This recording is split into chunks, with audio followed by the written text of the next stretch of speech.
Welcome back to another mock draft. We're doing this on Sunday night. This is what I did a year ago and maybe even a couple years ago. I used to upload these the night following the Sunday night's game. So this is coming out a little bit later than usual. And I know I promised mock draft Mondays, but I didn't anticipate being sick for the first time in a year and being basically taken out of commission for a week. So without further ado, let's go ahead and jump right back into it with the number one overall pick. Of course, this draft order is just for this week. Things will change, and this is just based on the current order. And number one, we got the Houston Texans. Have them going with Bryce Young. Think there's a world where they don't decide to take a quarterback this year in the event that they're not in love with Bryce Young or CJ Stroud or even Will Levis. But I think at this moment in time, I really view Bryce Young as a difference maker. The true problem with him, you could say, is that there's never really been a quarterback in the league as light as he is. And that could be a durability issue, a concern that pushes him down and takes him off some teams' boards. Don't really know if that fits the Texans or not, so we're going to go Bryce Young still here at number one. Number two, I've got Will Anderson Jr. going to the Bears. I really want the Bears to get some protection and some weaponry for and around Justin Fields.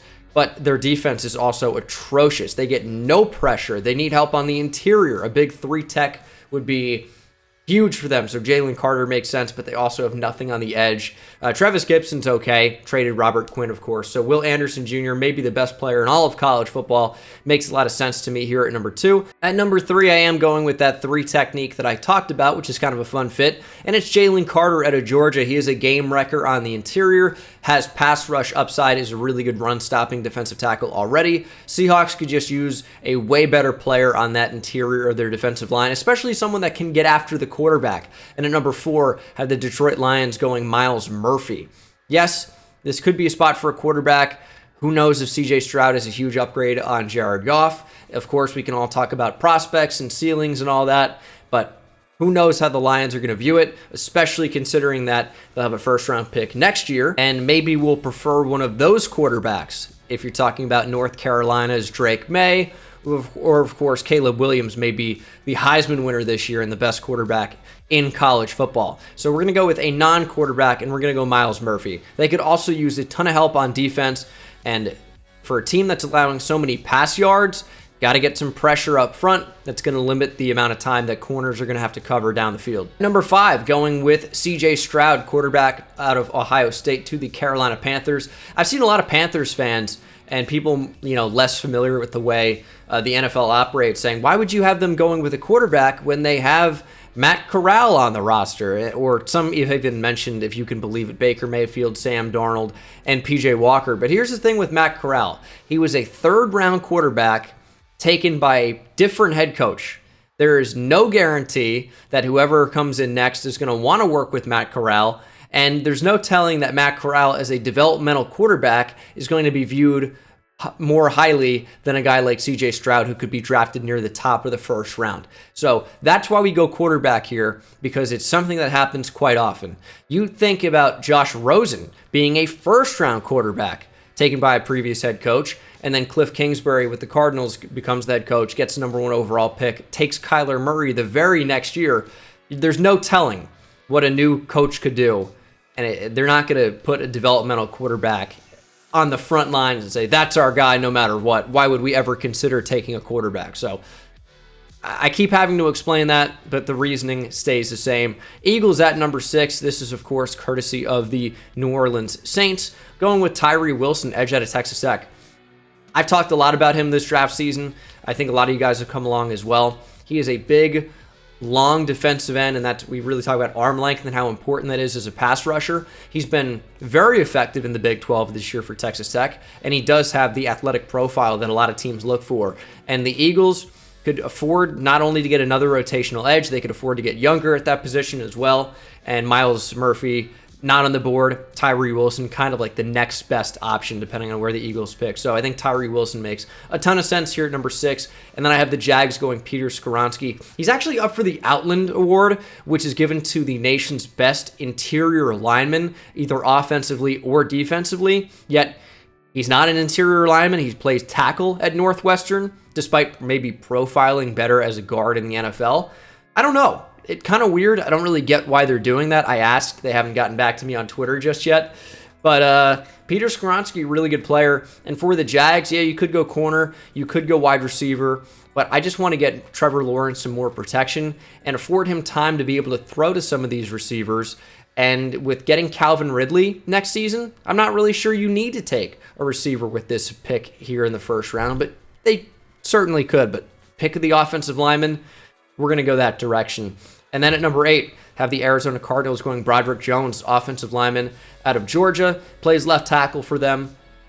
Redshirt sophomore, is draft eligible, has done a really good job for Georgia, both at the tail end of last season and this season as well. I think he's going to end up being a high pick. He's young, he's talented, can only get better in theory. So I think it's a really good fit for the Cardinals here that could really use an upgrade at right tackle at the very least, and getting some more youth in there as well. At number 9, I have the Raiders going Brian Brzee from Clemson. The Raiders, again, could really, really use some pass rush up front. They are one of the worst teams in the league at both pressures, getting to the quarterback, and then actually finishing the play in sacks. It's really only Max Crosby right now. Chandler Jones has been a huge disappointment, but they also don't really have anything going on in the interior, and interior pass rushers are pretty tough to come by. So when you can find one like Brian Brzee here at the top 10, I think you probably look to go that direction. He's just a good player, prestigious. He was a top 5 recruit in his recruiting class as well, I believe, maybe even number 1. He was at the very, very top of that class, and then has played well when he's been on the field for Clemson as well. So I think he's going to end up being a pretty high pick. And then maybe the first big surprise. Nobody likes Will Levis on Twitter and of the main fan base, but the scouts, and I'm not even necessarily saying myself, I have not really taken a deep dive into the class just yet, but here's why scouts like Will Levis. Technically, and fundamentally, he is sound. Gets the football out quickly. He's got a big arm. He's a pretty big quarterback, and that's just not necessarily height. He's about 6'2", 6'3", but is built pretty big as well. He's mobile, and he doesn't really have a lot of talent around him at Kentucky. So when you factor in potentially getting NFL caliber players, both on the offensive line in front of him and out wide as receivers, people think that Will Levis will continue to improve and take a step up. Now, he's not a super young quarterback, so it's not like, oh my God, this is this moldable piece of clay. Who knows what this guy could become? He's got a big arm. He's fairly accurate. He's good mechanically. He's mobile. He does check off a lot of boxes. So even if the box score scouts don't love him, just checking out his numbers, you got to factor in both situation and what he could look like outside of the situation. So I'm not saying Will Levis is QB1 in the class, not at all, but there are going to be a lot of teams that like him. There will be some teams that have him as their QB1, believe it or not,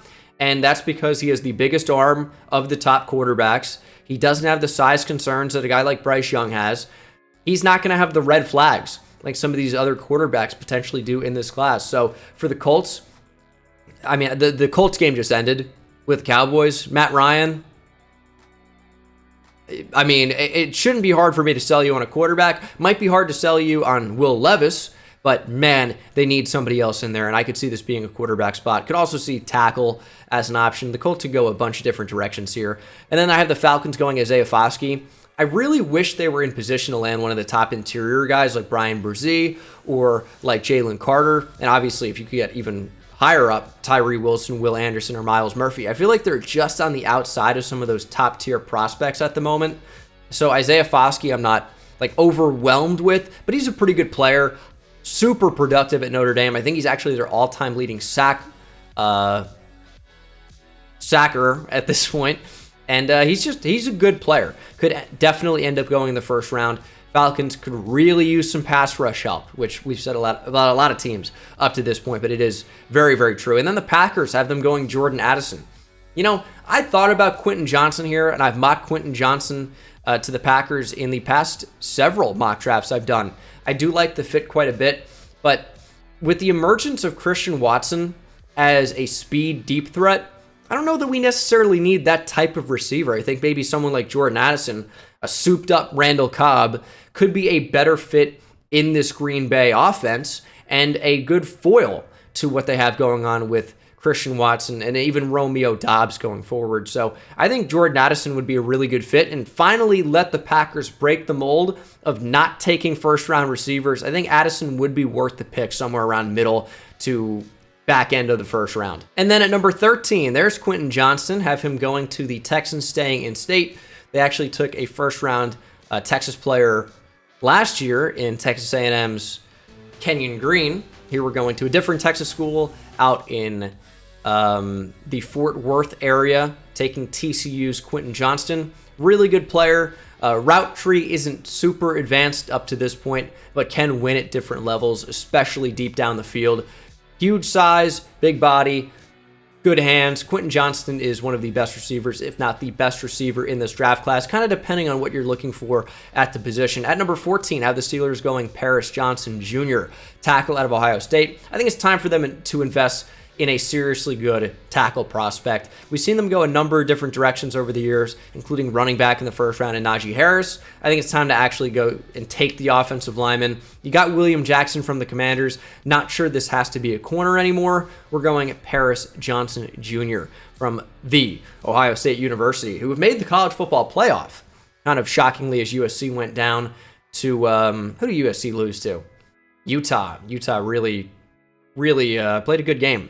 And then we'll go Keely Ringo to the Lions at number 15. Haven't been super impressed when I've actually watched Georgia play. The tape could tell a different story, but I haven't been like super overwhelmed with, man, that guy's locked down, the way it was with the case of a Sauce Gardner, last year, who really became that CB1, or even Derek Stingley a few years ago. I don't know. Ringo does have the size speed profile and could definitely be a good developmental player in this Detroit secondary. But again, too early to say whether I like or dislike him as a prospect right now. I'm just saying that I haven't been overwhelmed when I've watched him. He seems like he gives up a few too many big plays for Georgia. Maybe I'm incorrect with that, but I've definitely seen a few of those as we move on to the Patriots, going Trenton Simpson at Clemson. Another player I like quite a bit. He made a couple of impressive plays in the ACC championship as well. And he's just a really good player. One of these versatile linebackers that we've seen in the past couple of drafts. Not necessarily Isaiah Simmons, but similar versatility in the fact that he has really good athleticism, can come off the edge, but is really best playing in that overhang role and kind of a downhill trigger linebacker. Really like Trenton Simpson. And for the Patriots, that could use an upgrade at the position. I also think that Bill Belichick would love kind of a versatile chess piece. You have it a little bit with Kyle Duggar, who's more of a safety, whereas Simpson's more of a linebacker. I just think he'd be a really fun fit in that Patriots defense. Although, will they actually spend a first-round pick on a linebacker? I don't think they have since Gerard Mayo. This could be the first time since they've done that. My speaking skills are still trying to get back on track. When you get out of the routine of recording videos and talking so much, I pretty much didn't talk for an entire week while I was sick, and I still am a little bit coughing, really trying to force the fluids, but I'm not as well spoken as I feel like I normally am or should be, so I apologize for that as we move on to the Chargers at number 17. Going with Michael Mayer, tight end out of Notre Dame. I think he's just a really good fit for the Chargers offense. Gerald Everett is pretty involved, but he seems to be a big question mark a lot of the times. Seems like he's always injured. Hands are sometimes a concern. And his contract will be expiring after 2023, I believe, so could definitely get younger at the position. And Michael Mayer is just a really good receiving option as a tight end. He's like 6'5", 260. Not as good of a blocker as you'd want for somebody that size, but that could be something that could be developed. He's already a great receiver. And for the Chargers, who don't really run the ball so much, you could just get another really great receiver, and Michael Mayer, I think, fits that pretty well as we move on to the Commanders. And I think maybe getting some of the best value in the draft. I have watched Christian Gonzalez already, just talking about Christian Watson, but I have watched Christian Gonzalez from Oregon. Really like what I see. He's a corner with really good size and speed, but also really fluid hips. He's able to turn and run with these guys. He moves so well for somebody that's as big and as long as he is. Again, corners with long arms can be super effective the way that pass rushers with long arms can be, because first contact matters so much, and especially for a cornerback to redirect, and also pass breakups are so important as well. Interceptions too. His ball skills have really developed since transferring from Colorado. Christian Gonzalez is a really good player. I think middle to back end of the first round is really good value. I think he could end up going a lot higher than this. I think he's going to end up getting some top 10 hype, but we'll have to see if that comes to fruition. But I did really like what I saw from Christian Gonzalez. Bucks at 19. Taking a bit of a shot here with Javon Dexter. I don't know. Dexter has always had the hype and the potential, has played well at times. He's a big-bodied interior defensive lineman, does have some pass rush upside, but he's really more of a space eater at this current moment, but does have some pretty good athleticism. So if you can develop Gervon Dexter, could be a really good player for this Bucs defense that I think could really use a 3-4 defensive end. A 3 or 5 tech the way I think Gervon Dexter can be at the next level. I think he could move probably anywhere from the 1 to the 5 tech, probably not a nose tackle in my opinion. And then Seahawks going with Joey Porter Jr., corner out of Penn State. A lot of people love Joey Porter Jr., and he's good. Little handsy, but has good size, and I think the Seahawks would really be the perfect team for him. We see what Tariq Woolen's been able to do. The UTSA raw cornerback prospect that played receiver there has been so good for the Seahawks this year. We know what the Seahawks like at DB. It's these long, tall athletes, and that's exactly what Joey Porter Jr. is, although not on the same level of freak athlete as Tariq Woolen was. Probably a better corner coming out, or certainly I should say.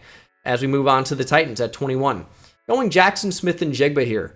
I don't know. A lot of people love Jackson Smith-Njigba, and I think he's really good when you watch him. It's kind of like Amon-Ra St. Brown at USC, where it's like, okay, this guy's just a good receiver, makes plays, really solid overall.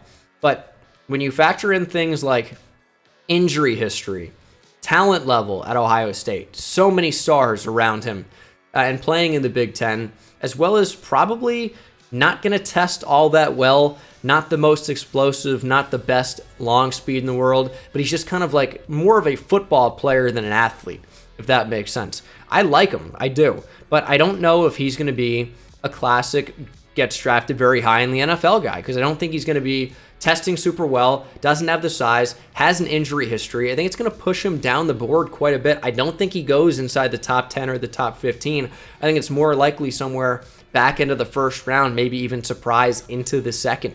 That would be my bet with Jackson Smith-Njigba, but you're getting a good player. Really, really like him.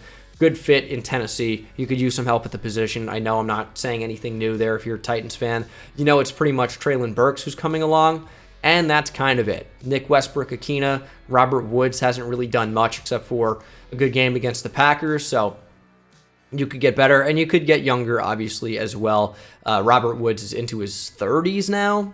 If he's not, he's close. He's at least 29, but I think he's probably 30 or 31. At 22, have the Jets going DeJuan Jones. I've done this before, but they need tackle badly. I mean, injury history with Mekhi Becton always seems to be hurt. You have Dwayne Brown playing, who's into his late 30s. You just got to get better, got to get younger. DeJuan Jones fits that to a T. Huge body out of Ohio State. Ridiculously big. He's like 6'8", 360 plus. He's huge. Kind of reminds me of Mekhi Becton in a way in that regard. But different players coming out probably. And then I have the Giants going Cam Smith, corner out of South Carolina. I like the player a lot. Good boundary. Little handsy, little physical. Kind of like J.C. Horn was coming out. But I really do like the player, and the Giants could go a number of different directions here, but boundary corner is certainly a huge need outside of Dory Jackson after losing James Bradbury, of course, signed with the Eagles. And then I have the Bengals going with another corner. It's Clark Phillips, the third out of Utah. Little undersized, 5'10", maybe 190, 200. However, he's really good. Kind of similar in the thing that we talked about with Jackson Smith-Njigba, where it's kind of tough to know how high this guy's going to go because a little bit undersized. Who knows if the NFL is going to hold that against him? They probably will, at least a little bit, but is a really good player. I'd like him on my team despite the size. And this is where things get really wild. I tweeted about this guy on Twitter, obviously. You see a picture of him on the screen now. It's Cody Moak from North Dakota State. And I have him going higher than Bijan Robinson. We'll talk about it. Cody Moak is making my first round mock draft debut, probably more of a second to third round player. But I do love the guy. I need to show him some love in the mock draft. I've watched him, and I'm really impressed. It is at North Dakota State, and he's been there for a long time. Maybe profiles as a guard at the next level as well, but is a really fun player. FCS All-American, but is a beast for the Bison. Cody Moak is a name to watch. I want to show him some love. I'm not sure he ends up sneaking into the first round, maybe not even above arguably the best player in college football, Bijan Robinson. But Cody Moak is a really, really good player. The Broncos could use some help on the offensive line, and that's why we're going with him. He just kind of feels like a Bronco to me. So wanted to sneak him into the first round. This might be his only appearance, but I think he's going to be a top 50 or so player in the draft. So to see him sneak into the first round wouldn't be all that unusual. And then I have the Ravens going Bijan Robinson. It's a controversial slide. You're going to have to rock with me here. Oh, we don't need a running back. We have J.K. Dobbins, always injured. Gus Bus doesn't look the same after injury. The Ravens absolutely love to run the football. We know what Lamar Jackson offers you, but why not bring in a top 5 or 10 talent in the entire draft, regardless of position, get him to fall in the draft due to positional value, running back not being very highly valued by the NFL, but Bijan Robinson is a tremendous difference maker, not only as a receiver, but obviously as a runner. He is an incredible talent with great contact balance. He is my favorite player in college football. I'll continue to talk about him. You guys know I'm a Texas fan, but this is not bias. Everyone knows Bijan is an absolute stud, and if Texas had a better season, he would be in the Heisman conversation without question. Look at the numbers. He's been unreal. Down game against TCU, no question, but man, is he a talented player. And in an offense, in the Greg Roman system, if he sticks around in Baltimore, they love to run the ball. What better way to improve your offense than bringing in the best running back you can? This is going to be the best running back that you can acquire through either free agency or the draft. This is the best one you're going to be able to get. You get him here at number 26 overall, and I think you get a lot better. Number 27, going with Brian Branch out of Alabama. The Cowboys are great. Their offense is really good. They could go with a receiver at this spot potentially, maybe even a running back with Tony Pollard potentially leaving, and Zeke, who knows what's going on there. Big contract, probably keep him as your bell cow, but they love that running back by committee. Who knows if Tony Pollard sticks around? I don't know. But we're going with Brian Branch. He's kind of a chess piece to your defense. I like what they're doing. Boundary corner, bit of a concern for sure, but a lot of the boundary corners that are really good are off the board. Brian Branch is a move around, nickel corner, safety. I could even buy him playing on the boundary and doing it at a high level. This is just a really good player and another good versatile chess piece to add to your defense that they love so much. And who knows if Dan Quinn sticks around, but he'll find a way to use him if he does. And then we're going another running back. It's Jahmyr Gibbs to the Bills. It's my favorite mock pick that I've done in the draft pretty much. I do it every single mock draft. The Bills are a really good roster all the way around. Running back, kind of like that one position where, do we really have the bona fide stud? Yeah, we got Nyheim Hines. We have James Cook. Jahmyr Gibbs can be your every down guy who is a great blocker and a great receiver out of the backfield. Another guy that a creative offense will find a way to use. And Ken Dorsey, I think, would love bringing in Jahmyr Gibbs to the offense. And another surprise, at 29, have the Vikings going with a quarterback. It's Anthony Richardson from Florida. I know, wild. Richardson, similar to Will Levis in the fact that it is not all there just yet. But what does Anthony Richardson have? He's got a howitzer for an arm. He has maybe the strongest arm in the entire draft class. It is ridiculous. Hasn't quite figured out touch and consistency quite yet. However, factor that huge arm strength and general arm talent. I mean, he makes some crazy great plays at times with the fact that he is the most mobile quarterback in the draft. He is a super freak athlete who is still learning the position. I think less than 400 career pass attempts as I record this video. He is a raw prospect with a super high ceiling. Will he ever meet that? Who's to say?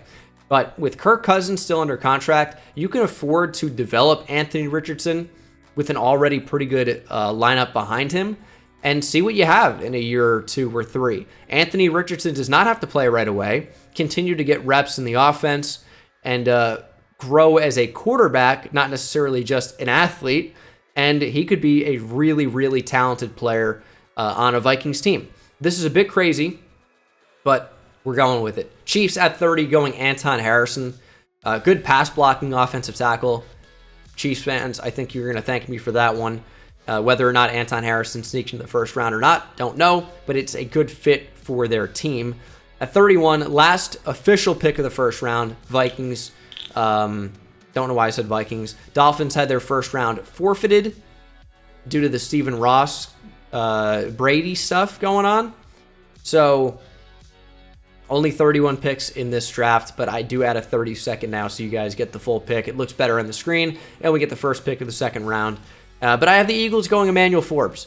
James Bradbury, who knows if he's your corner of the future on the other side. Darius Slay getting older as well. It just never hurts to have too many DBs. James Bradbury also getting a bit older. But yeah, you could definitely afford to get younger. The Eagles are really, really good. You pretty much go whoever you want here. But I think Emmanuel Forbes is a good developmental corner. A little bit undersized or maybe just lean, lanky for the position, but is good for Mississippi State. And we're going to sneak him into the first round here and then finish things off with someone that I've really been trying to get in, and that's Florida State's edge, Jared Verse. He transferred from Albany, I believe. He was a former tight end, I think, that ended up making the transition to the defensive line. Has been unreal for Florida State. Has a combination of burst and bend that a first-round pass rusher looks like, and he's just really, really good. Texans could afford to use some edge help, and we have quarterback at number 1 for the Texans pick. I had them going with receiver at 13. Got to get some edge help. Their pass rush is not great. We go Jared Verse here at 32 to round things off. I got to stop speaking. My throat's starting to bother me a bit. Hopefully you guys enjoyed the video. Sorry if it felt like it was all over the place. I just don't really have the speaking skills that I usually do right as of this moment. So thank you very much for watching. Hope you enjoyed, and I'll see you in the next one. Take it easy.